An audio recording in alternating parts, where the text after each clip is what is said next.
সে আমার নির্বাচন করে নাই, আমার দলের কেউ অন্য জেলার মানুষ চিনি না, জানি না। ওর দিকে তাক করে ক্যামেরা, কে বলেছে যে হামজালার লোক ন্যায় এবং ইনসাফের লোক বলে এখন এই কাজ করতেছে? এর জবাব আমি না নেওয়া পর্যন্ত আমি কিন্তু ওদেরকে ছাড়বো না। আমি আগে এলাকার মানুষ কাদের উপরে উঠে আরে বাহাদুরপুর নিয়ে আসতে হবে আগে, তারপরে দেখবো এত বড় কলিজা কার আছে। ওই লোক 1 মাস আগে চাকরি নিছে, আমার কোনো দল বল না, কিন্তু এখানে হামজালার লোক ন্যায় এবং ইনসাফের লোক আইসা এই কাজ করতেছে, ন্যায় এবং ইনসাফকে কুটক্ষ করেছে। হামজালার লোক বলে এলাকার মানুষের ভিতরে বিভ্রান্ত ছড়িয়েছে। আজকে যদি ও এখানে থাকতো আমি ওর জিবলাটা টান দিয়ে ছিঁড়ে ফেলতাম। আমি কি ফাইজলামি করতে এমপি হইছি মিয়া? কি মনে করেন? যেটা হয়েছে এটা ভুল হয়েছে।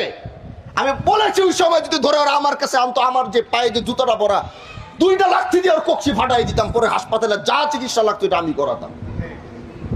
এখন আমি আইনের হাতে যেহেতু চলে গিয়েছে, সর্বোচ্চ বিচার অর্জন ওইখানে করা হয়। আমি ওসি সাহেবকে বলবো, প্রশাসনকে বলবো, কোনো ধরনের কোনো ছাড় যেন দেওয়া না হয়। আগামীতে শিবচরের মাটিতে এরকম বিচার এটা করতে হবে। আগামীতে অন্তত আমার এরিয়ার ভিতরে এরকম সাহস যেন কারো না হয়। অন্য এলাকার থেকে এসে আমার এলাকার ভিতরে বদনাম করে দিয়ে গেছে। একটা মাদ্রাসার বদনাম একজনের, এই সমস্ত জারাসের বাচ্চাগুলোর জন্য আলেমদের বদনাম হচ্ছে। বিভিন্ন চাকরিওয়ালা টুপিওয়ালাদের আঙ্গুল তুলে কথা বলার সাহস পাচ্ছে ইচ্ছাগুলোর জন্য। এজন্য আমি প্রশাসনকে বলবো সর্বোচ্চ আমার এলাকায় অন্তত যেন, পুরো বাংলাদেশে আমি চাবো অন্তত এই এরিয়াতে আর দ্বিতীয়বার জনের সাহস কারো যেন না হয়। এদের কারণে আগামীতে কোনো আলেমের বদনাম হবে। এই জন্য এটা এরকম যদি আল্লাহ না করুক আর কখনো না হয়, এই জন্য বলছিলাম যে আমার কাছে আনতেন, আমি ওরা শিক্ষা দিতাম, পুরো বাংলাদেশের মানুষ ভয় পেয়ে যেত যে করলোটা কি। যা হওয়ার পর আমি দেখতাম, কারণ ওদের কারণে আলেমদের প্রচুর বদনাম হচ্ছে দেশে।